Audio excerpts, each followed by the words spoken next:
Thinking back to the history here, can you imagine the 60,000 people around this statue at its dedication in 1902? The trees must have been barely saplings. The crowds must have stretched for as long as the eye can see. 6 veterans of Hungary's 1848 revolution stood around the statue, ready to pull off the shroud and unveil it. The anticipation rises. The crowd is ready to finally see the statue. Anton Deininger was one of those 6 veterans standing here 120 years ago. And it is my great privilege and honor to introduce to you Anton Deininger's great-great-grandson, a U.S. Air Force veteran, Mr. Kevin Deininger.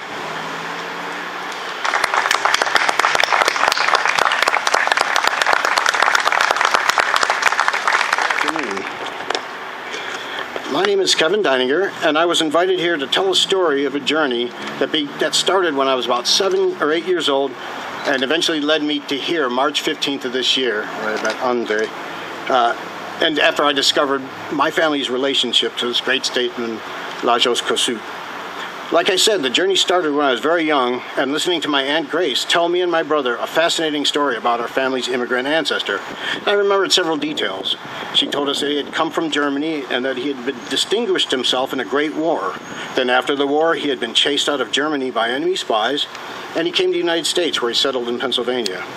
She never mentioned a name, as I recall, but there were some good details. And even though I always thought it was a little bit too fantastic a story, it's kind of like a movie script.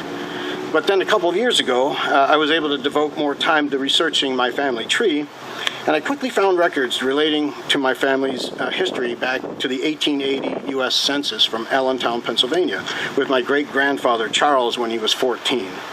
For the first time, I got to see the name of my immigrant ancestor, Anton Deininger from Württemberg, Germany, and his wife, Magdalena, from Baden, Germany.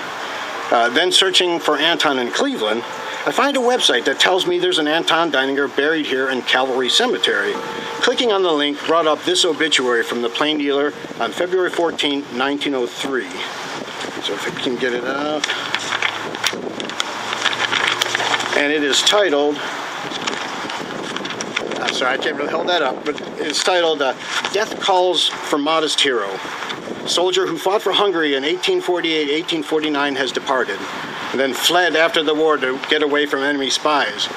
I immediately phoned my brother and asked him what he remembered from that story from our youth, and quickly realized that I had found him. If I may read a few lines from the obituary. The death of Anton Deininger has removed from the ranks of the Hungarians one of the best known and most highly respected of their number. He was one of the few survivors of the city of Vilagos in the terrible struggle for liberty in the years 1848-1849. The heroic struggle of this little nation appealed so strongly to him that he entered the Hungarian army, where he distinguished himself repeatedly with acts of bravery on the battlefield throughout the war and rose to the ranks of lieutenant. Anton became a leader among the Hungarians in the city and was looked upon with veneration. He was also active in the ceremonies attendant upon the unveiling of the Kossuth monument last fall, and was one of the 6 unveds, or veterans, who were present at the dedication. Now, this amazing discovery supplied me with many details to explore, and the archives of the Plain Dealer had revealed more articles describing fundraising events for the statue, involving the Kossuth Statue Committee and Martyr Day celebrations. And these ceremonies consistently mention the involvement of Anton Deininger, Soma Schweiger, Martin Deutsch, and M. Handler. Those are the 4 German veterans that were still living in Cleveland at the time. And it says they lived and they were made the recipient of every possible honor and consideration. Learning all this information led me to research Lajos Kossuth and the democratic liberties he fought for. Although I'll never know how Anton became aware of Hungary's struggles, perhaps he heard a speech by this great orator that inspired his actions. Several more articles from the Plain Dealer from the days around the ceremony describe events that led up to them, including the dignitaries and the number of Hungarians that came in. Like mentioned, there were a total of 60,000 at this dedication. And unfortunately, about 6 months after this was dedicated, Anton passed away. Uncovering the story was the culmination of a lifelong dream for me, and gave me the appreciation of the fantastic tale my aunt had told me so many years ago. And it also helped me realize that Kossuth struggle for democracy was an ideal that appealed to many people across Europe.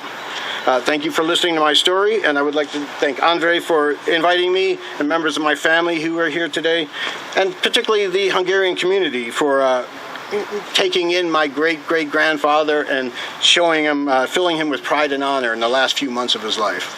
Thank you.